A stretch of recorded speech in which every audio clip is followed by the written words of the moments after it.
সৎ লোকের শাসন চাই, দুর্নীতিমুক্ত সমাজ চাই। সেই দুর্নীতিমুক্ত সমাজ গঠনের লক্ষ্যে আমাদের এই কর্মী সম্মেলন।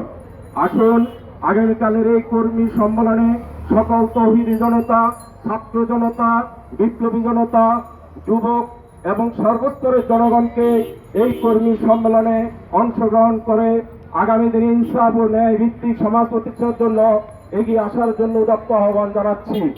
আসুন আমরা একটি দুর্নীতি মুক্ত সুন্দর পরিবেশ গড়ে তুলি, 5 ওয়াক্ত সালাত পড়ি, নিজেরা কোরআনের আইন মেনে চলি, অন্যকে কোরআন পালনের ক্ষেত্রে, কোরআন পড়ার ক্ষেত্রে কোরআনের আলোকে নিজের জীবন গঠন করার জন্য উদ্বুদ্ধ করি। সেই প্রত্যাশা নিয়ে আজকে আমাদের এই পথসভা।